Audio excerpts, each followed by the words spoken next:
Let's stay here with the stimulus. Now, Dayan had a few choice words for both Bernie Sanders and Elizabeth Warren in terms of their support of this package. Bernie Sanders gave a speech on the Senate floor last night prior to the passage of this bill. It was in response to 4 Republican senators who came out and said that the unemployment expansion was too generous. I am highly skeptical that was the issue. I was very, very, and in the course of talking to Dayan about it, I made this point that I find it hard to believe that Tim Scott and Lindsey Graham, South Carolina, the only Republicans, there was also Rick Scott from Florida and Tom Cotton from Arkansas, who had a problem with this. I found it all very suspicious. My guess is that, in fact, what was really going on is that there is some type of major interest in South Carolina. It may be the same interest in Arkansas and Florida, but maybe it's different ones there, who saw something in the bill that did not favor them in some way. Yeah. And they called up Tim Scott and they called up Lindsey Graham and said, hey, you guys got to hold this up. We want this provision in there. And they agreed, well, let's just go with the unemployment thing. That will seem outrageous. I think that's exactly, I agree with you completely. I have no evidence to that. No, but I think this is the type of thing that in 6 months, as we're picking through the wreckage, we'll be like, oh, there was this cotton subsidy thing, or that might have hurt a Hyundai plant. I think you're probably right. Now, Bernie Sanders got on the Senate floor to chastise them about this and said that he would put a hold on the bill if that part of that provision was taken out.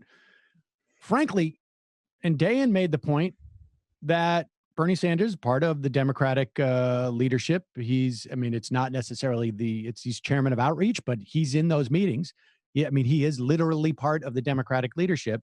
And in some respects, what he is doing is he's, providing the muscle for the Democrats there. But I'm not convinced the whole thing wasn't kabuki theater on some level. We're going to have the Republicans, pretend they have an issue with this sort of, a ridiculous argument about, this slight expansion of unemployment insurance. That gives the Democrats something to push back on. And then we all come together. Everybody gets to play their role. Nevertheless, this is Sanders on the Senate floor. I agree with everything he's saying here. But and supposedly Sanders' office and Warren's office both had a similar reaction to the fact of we're going to get another bite at this apple. Well, I am skeptical. But I could. You want to play the clip video first, then I'll respond to that. Okay.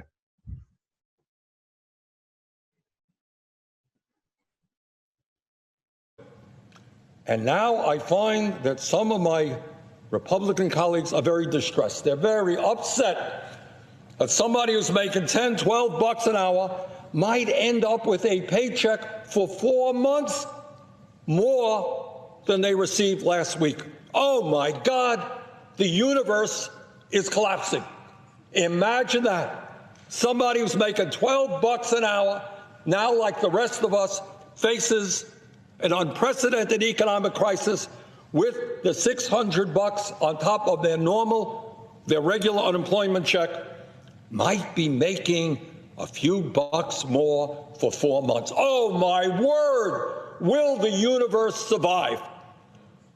How absurd and wrong is that? What kind of value system is that? Meanwhile, these very same folks had no problem a couple of years ago voting for $1 trillion in tax breaks for billionaires and large profitable corporations. Not a problem. But when it comes to low-income workers in the midst of a terrible crisis, maybe some of them earning or having more money than they previously made, oh my word, we got to strip that out. Got to tell those poor people that no matter what. And by the way, when the McConnell bill first came up, unbelievably, and I know many Republicans objected to this, they were saying that, well, we want to give whatever it was, $1,000 or $1,200, but poor people should get less.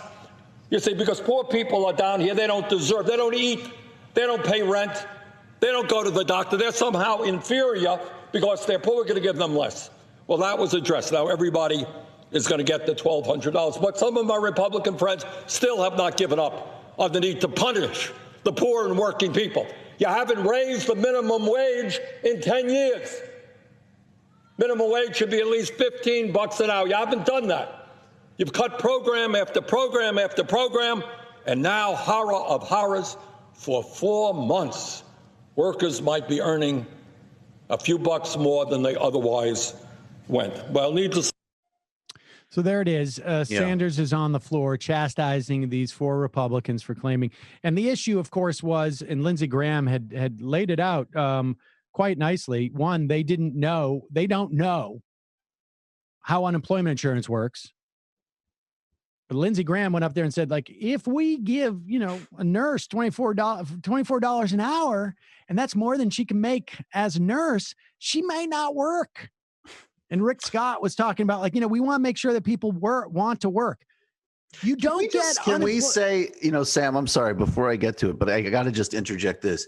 Can we ask Rick Scott if embezzling an extraordinary amount of money, which he has been at least credibly charged with, has that disincentivized his work ethic? I made that point with Rick Scott that he's also incredibly wealthy, and he's still working. He built the Medicare system. He's working, so maybe people just want to work. The point that Dayan made in the context of our discussion is that that's not the way unemployment works. You can't make a decision if you don't get to collect unemployment because you decide you don't want to work anymore. Of course, you need to be fired or laid off. Of course. That is confirmed by your employer. I have had people who have been in my employ who end up going on unemployment insurance, and I have had to indicate that, yes, I let them go. Or they weren't like, they were working, or they were working, 6 months ago for me. I mean, they check on this stuff. Yeah, of course. No, that's ridiculous. So they have no idea how unemployment works. I mean, I find the whole thing to be a little bit kabuki theater-ish.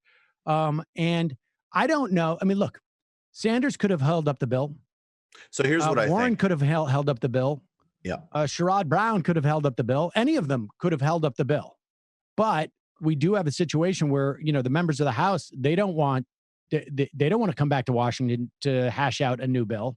It's a very difficult situation. I mean, I don't know. I have a political point, a bill point, and, a bit of a broader point. So, look, I have no problem with criticizing Bernie where it's legitimate. So in an ideal world, let's just be really specific. I would have liked him to vote against the bill, potentially put a hold on the bill, although I think that creates more landmines, which I'll explain in a second. And his campaign is doing an amazing job of using their resources to raise money for really important frontline groups. I would have liked to have seen him use the same lists to get people to bombard Congress and the Senate with phone calls. So valid criticisms. I have no problem making those criticisms. I think that's entirely valid. I will say again, I'm, you know me, I'm very fed up with Warren and Sanders and the role they've played in modern American politics in the last several years are not comparable. And even in the context of this bill, I think Bernie put a little bit more of a mark on it, frankly, than she did. And I also find it a little troubling that some people, not Dane, but there's a broader set of people who have kind of oscillated between, oh, well, Bernie, because he hasn't won, showed that this great mobilization drive didn't work. And now all of a sudden want him to single-handedly generate like a second New Deal from this bill. So I have to push back on some of the politics there. The broader critique is fine. And then the third thing goes back to this. Let me just see if I understand what you're saying. I mean, to be fair, also, my understanding is that to the extent that there was the oversight of that which $400 billion, totally anemic compared to the unemployment stuff that Bernie did. And I just think, well, again, it was Bennett's totally bill. It was Bennett's amendment. I mean, it was Michael Bennett's amendment. I mean, but yes, he championed. Bernie, look, in the last several days, even with those streams with the squad and those types of things, Bernie is doing more. Well, okay, Bernie's doing more, right? That's fine. Well, but the point is, in terms significant. of Bernie's doing more than Warren. that's not relevant to what my critique is. It is on this bill. Well, it's relevant to what my critique is, but I'll finish beyond that, which is that because we're bringing them up in the same way. So if we're talking about both of them, I'm going to make the obvious distinctions. The first parts of the critique are fine. And then the third part gets to what I keep hammering that we need to figure out, which is, I talked to somebody in the Bernie orbit about this on more of the policy side. And it's the same point you always hear in these conversations, whether we're talking about harm minimization with voting or whether we're talking about whether or not to vote for an atrocious bailout. Right. We care about people. They don't care. There's nothing else that's going to come of this. And if I put a hold on it, that means that literally people are going to start losing their apartments in a matter of days. Right. And that and the big strategic answer to that is America needs a labor movement. That's a very long project. So again, I don't know the answer. I just want to make sure that we're making the proper differentiations if we're going to talk about Sanders and Warren, because they're important, because we need to think clearly. Fair enough. I mean, and then to just real quick to button it with, if the critique of Bernie is use your email list to call people and maybe cast a vote against this, I'm down. I happen to hold those positions, but let's not, overstate it because we have a fixation on Bernie. That would be my political point. I think what this does illustrate, and we can argue. I'm agnostic on the idea of in terms of this bill, whether oversight of that money is more or less relevant than the expansion of than Bernie's speech about the unemployment. I'm not, but that's fine. Okay. We can just table that. Yeah. But I think what we are seeing, because of that dynamic where they and any other Democratic senators you want to talk about are limited by the dynamic that happens in some respects, is also sort of like the argument that we were talking about at the beginning of the race, which is it may be the case that Bernie's car can go 75 miles an hour and Warren's car can only go 55 miles an hour. But the speed limit is 40 miles an hour. Well, the speed limit is while you're in opposition is 40 miles an hour. And, this is why you need to actually get power. And I think, what's amazing. The speed limit, I mean, look, even when you are the president, you still have Chris Coons and, well, no doubt. But I would like a Bernie Treasury Secretary with a slush fund would disturb me a lot less. And I think that, frankly, I know there's no doubt about it, but we can also go back. I mean, and let's get out of the, we've got I have very strong thoughts about the Sanders Warren debate. I think it matters, but let's go bigger than that. I mean, we know that, look, I think if Hillary Clinton was president, I don't think the bailout would look terribly different, frankly. I think it would be a bit more generous. And I also, the other part too, that continues to really disturb me, and I've been going back and reading about Clinton, in the 90s a lot more. Awful, horrible from a policy perspective, but he was a master. I mean, that was triangulation. Oh, that polls well, I'm going to steal it. And then I'm going to whack you back with something that people don't like. Okay, I can terrorize poor people with the best of them, but we're going to protect some birds at some national parks. And incidentally, I'm going to be out ahead of this before you. And so I think there's a part of this that really does just disturbs me post-ideologically, because I just don't see an effective opposition, even regardless of me getting all of the policy stuff I want. Yeah, I mean, I think there's a dynamic that needs to be worked out and figured out. I mean, part of it may just be on some level. I mean, I don't know if you're ever, I don't know in what scenario, right? There are Democrats,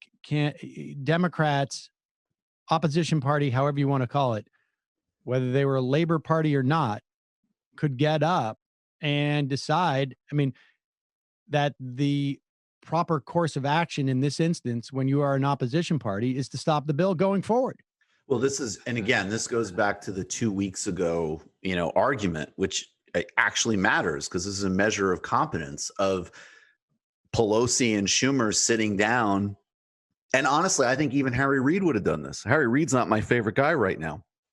I think Harry Reid would have been had a much better track of what his caucus wanted and didn't want, and might have had the ability to say, and again, I keep trying to make this really narrow, this amount of money for hospitals, this amount of expansion for food stamps, and this on unemployment and a couple of other things. And if you want to hold this up, dude, okay, but you're already going to get blamed for this catastrophe anyways. And they would have folded in a second. I really believe Chuck Schumer thought like the big thing they were bragging about in this bill was the money, the slush fund money can't go to, Trump's kids. And that was it. That was like the thing that they were really championing. And, it's pathetic. And you have, Nancy Pelosi out there, like as if they were completely powerless, trying to sell to everybody that somehow, and look, this is chump stuff. And it's not, here's the bottom line. It's not working. It's not working. Donald Trump's approval rating is now the highest it's ever been. Now, it is quite possible that we are, like I keep saying, we're at the beginning of this. And I think the vast majority of Americans around the country are seeing Donald Trump come out every day. He is giving a press conference. Mm-hmm. There are, worried looks on everyone's faces. His press conferences, I mean, I would not encourage people to see that because it's just not good for your mental health. But he has, for the most part, been rather subdued. And I wouldn't say he comes off as presidential, but he doesn't come off as the lunatic that he is. He's completely scripted. He's up there. He's like, making sure. I mean, it's almost like, after I've just sat down my daughter and I get like, a half an hour of like, make sure that you look people in the eye when you say hello to them. Make sure you thank your aunt for making dinner tonight. And on some level, that's what he's doing. He's like going up there like, I just want to say our first responders are great. And everybody's doing a great job. And he's not knocking anybody. And he's not even like, he's like, the governors are great. We're getting along very well. People heard it. But, and I actually think people, people need to know that, right, Sam? Like people need to know that yes, we all know what he is, but people do need to take some time to understand why he's in the mid 50s. And you should watch it. You should watch him be able to pretend that he's a normal human being. You should have a sense. His approval ratings are in the mid, now 46%. I meant mid 50s on handling the coronavirus specifically. That's insane. I think here's the thing. I would imagine his approval ratings much lower in New York. I would imagine. But that would be true generally. We are at the beginning of this. We are at the beginning of this. Right now, people are staying at home, but they're not seeing their local hospitals overrun with ICU patients. They're not seeing reports of them having to bring a refrigerator truck up to the back of a hospital so that they can store the bodies, like is happening in New York City right now. Yep. They are not feeling the impact of 3.5 million people losing their jobs last week, and possibly, and I think the number is going to be about 6 to 7 million this week. And we'll see that number next week. This has not, the implications of what's going on have not hit the majority of the country. They are maybe staying inside, but that's, I'm staying inside. I'm staying away from people. I'm sheltering myself, and I'm not, and it's could working, we agree with politically, what you're saying is 100% right. And it's horrifying. And if this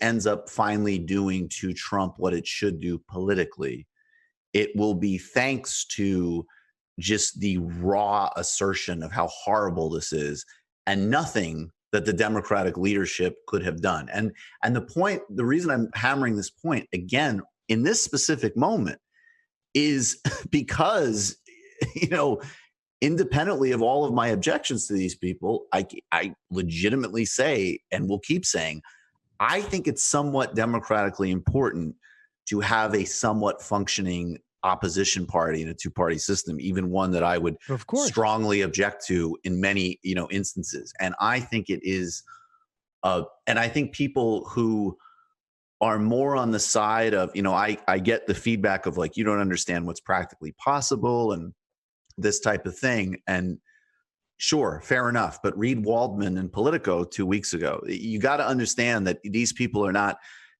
Nancy Pelosi is the Speaker of the House.